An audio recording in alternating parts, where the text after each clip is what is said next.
Welcome back, brothers and sisters. I am Braden. This is Langley Outdoors Academy, and thank you for stopping by.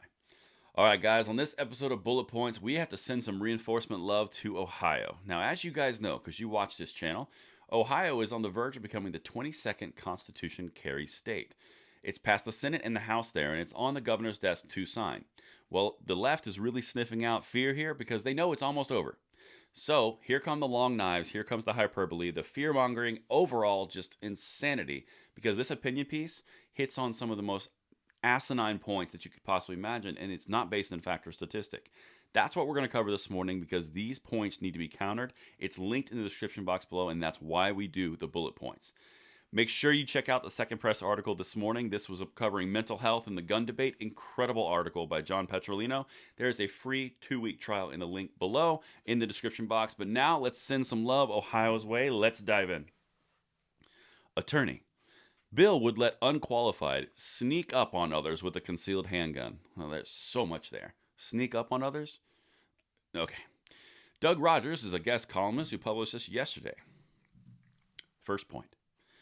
The FBI reported that, quote, killings soared nearly 30% in 2020 with more slayings committed with guns.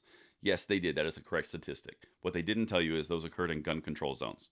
What they also didn't tell you is all of those statistics and that increase in crime was based around gang violence and drug activity. Most of it. All the statistics are on this channel. Philly, Gun Violence Archive, they all touch on it. Just saying. But they don't tell you that. It's a disingenuous argument. Hamilton County Sheriff Charmaine McGuffey testified.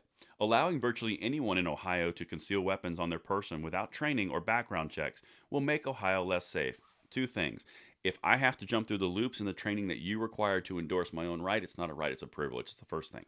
The second thing, it's not Ohio's government's job to make you safe. It's Ohio's government's job to ensure the rights are there for you to make your own decisions.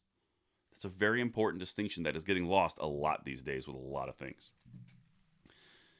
The Ohio Patrolmen's Benevolent Association testified there must be a minimum training requirement for someone with the awesome right of carrying a weapon that can deprive another person of their life.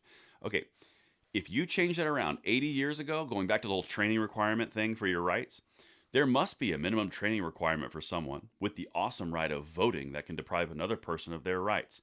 If you go back far enough in our American history, you can see that when you put training and requirements on the ability to enable a right, it's no longer a right, it's a privilege that can be denied based on whoever's in power. That's the entire thing we dealt with the civil rights around voting. That's what we're dealing with now around gun rights. Third, the Senate bill would shackle police and endanger the public by preventing the police from stopping and questioning suspicious individuals carrying a gun, no matter how temporary in duration. So these are the same people, gun control left. They're the same people who decry New York when you have stop and frisk. It's the terrible thing. It's unconscionable that it's happening in the modern era. But now when it comes to gun rights, it's totally fine. It's perfectly fine. It's okay because I agree with it. Hypocrisy on the highest level. Now let's go to the fourth one.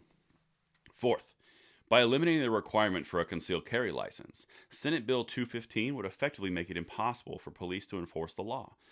Without a concealed carry permit requirement, a law enforcement officer will have no way of determining whether the person is carrying a concealed weapon legally or illegally. That changes nothing. If you have a gun legally, now you're perfectly fine. If you had a gun illegally, you're not going to tell the officer anyway, so what's the difference? There's no change in this. These people operate under the idea that if guns exist, therefore it's bad, but if they don't exist, nothing happens. It does not make sense on any level, but they operate under this. Well, there's a law. It doesn't make sense. There would be no guns because we outlawed them. Same thing in our video last night. We're in California with the AR-15 button ban. 0 cents. The AR-15s with buttons were gone until they allowed them to register them again. And then all of a sudden, there were 10,000 in California. It makes 0 sense. The entire point is it doesn't do anything. It just infringes upon rights.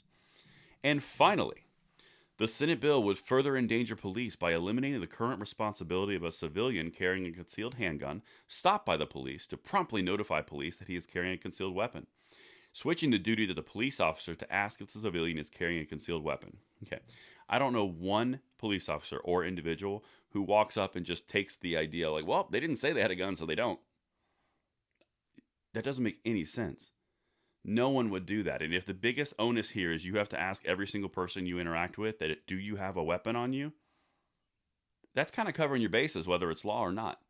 Going back to the whole point of it's not the law's job to make sure everyone's safe. There is an element of personal responsibility here. And that's what I've got for you on this bullet points. Let me know what you guys think, and I'll see you tonight at the 9 p.m. segment. Braden, signing out.